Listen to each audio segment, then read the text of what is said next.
recovered involved in Young Dolph's murder. But I just want to be clear on something. I don't think that's going to be the linchpin. You know what else was recovered? The bodies of one of the shooters at the hospital.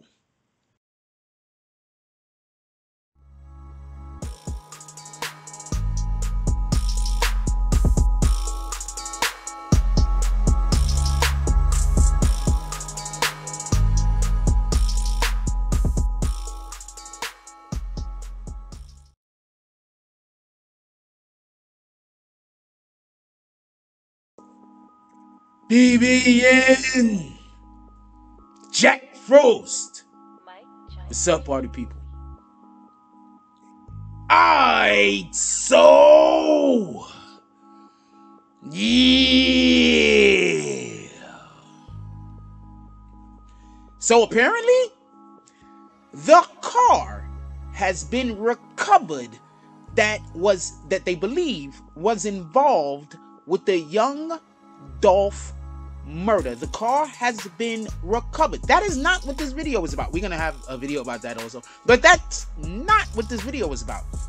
What this video was about, but that's also something that we're gonna discuss minorly, is that one of the assailants were actually shot by Young Dolph's friend / security and died in the hospital. Okay. Now, I want to be 100% transparent on this. Listen. The fact that they drove dude to the hospital has to be a chink in their plan. I want to say something real quick. I don't think they had a plan for if somebody was shot or injured. I want to say something real quick, and this is just something for me to say to all you out there, consider yourselves, all you gang members and gang bangers that's deciding that y'all gonna spin the block on each other and try to kill as many of your ops as possible. Do y'all got a plan for if somebody gets shot? I'm just curious. It seems to me like y'all guys is going into these situations with the belief that everybody is gonna make it home, and if for whatever the case is everybody don't make it home, there's no plan. Real quick before we talk about this situation, do y'all remember when basically there's a situation that happened with Kodak Black in Florida? Nobody's talking about this shit anymore, but I'll tell y'all about it. Apparently Kodak Black pulls up to a projects. He's beefing with one of his actual real blood family members. Kodak Black allegedly leaves said projects, comes back later with rented car and goons. Allegedly, Kodak and goons then get into a shootout with said cousin and other people in projects. In the act of this shootout happening, one of the individuals that was with Kodak gets shot. They leave. They drive, crash the car somewhere down the road. Kodak man dies. Now, that situation. Now, in addition to that situation, I'm going to talk about something that's slightly different for 1 second. The YNW Melly case. Allegedly, YNW Melly and one of his associates was in the car when 2 of his other associates was killed. They didn't have any plans on dropping how they was going to get the body to the hospital neither.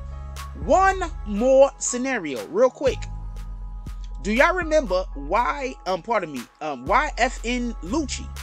His situation? YFN Lucci driving car. Somebody starts shooting at somebody from his car to the street. We're not 100% certain who started the shooting. It was first reported that YFN Lucci and his people started shooting first, but now we're getting contradicting stories. Anyway, one of the people in FN Lucci's, I don't know the guy's name. Somebody put it in the chat. One of the individuals in Lucci's clique, Lucci's group, Lucci's crew gets shot. They throw his body out of the damn car. It's like these guys don't have any plan for if anybody gets shot. I just want to say something real quick. There should be a plan. Anyway, in this particular situation that's involved in Young Dolph, one of the assailants gets shot. They get shot by Young Dolph's friend / bodyguard. That person is then taken to the hospital. Now, the reason in which why we mentioned the car in the beginning is the white car was dropped off very close to where the shooting happened. What I'm assuming is I ain't gonna be able to see the other side. This is obviously, I don't know none of these things definitively. This is just assumptions. What I'm assuming is this. They already had a plan. I'm figuring as soon as they knew Dolph came back to town, as soon as they knew Dolph was in town, which they already knew because Dolph came to town to give out turkeys. As soon as they knew that Dolph was in town, I believe the plan was already hatched. We have a spot where we're gonna park a car at, close to the residence, close to the location. We know nobody is gonna report the car that we have parked there because the building the house is abandoned. So there's nobody to report. They park a car there. They go do the hit. They drive up, switch cars. Now, this is the whole question. When they drove to the hospital, which car did they use? Because if they drove with the white car and then dropped dude off and drove back and doubled back and got the other car, then these guys is on freaking, their IQs is 1,000,000. If, though, they decided to switch cars out first, and then they said, oh man, he's not gonna make it, and then they took him to the hospital, this is a totally different situation. This is basically them telling the police who they are. First of all, they have the guy that died, so they're going to look at all of his social media. They're gonna look at all of the people he hang out with. They're gonna freaking follow him for the last couple of days of his life. I want to explain something to y'all. You want to know what social media does for everybody? Social media puts in those little aspects of our lives when we're not in public. So you know those aspects of your life when you're not walking down the block where you could be walking past a camera, or you're not with a friend who might be going live? Social media allows for you to tell the world what you're doing, so people could literally put your life together if they feel like putting your life together, to know everything that you're doing. So this individual that died, they're gonna know all of his associates. I'm just gonna say this. This is gonna sound cold as shit. Them dudes should have buried that nigga somewhere. That sound cold as shit. But if they wanted to get off and this nigga dead, they should have went and buried his body somewhere. Because I'm telling you right now, the thing that's about to get them caught is the fact that they're going to be able to look at this dude that just passed away, and they're going to be able to go over his entire history, find everybody that he deals with, find out what he was doing the last couple of weeks of his life, and then the FBI or whoever the hell was in charge of this investigation is going to put 1 and 2 together. That's just the way that this is going to happen. Because the simple fact that car was left not far from where the actual crime was committed is proof of premeditation. That's proof that these guys had a plan. There's no telling how long they had this plan going. They might have been just waiting for, like I think, they might have just been waiting for Young Dolph to come back to town. Because they know when he comes back to town, he's going to go to that cookie shop. This is what they could have been doing. I'm not 100% certain. I want y'all to put it down in the chat. But this is what they could have been doing. They could have literally just been waiting.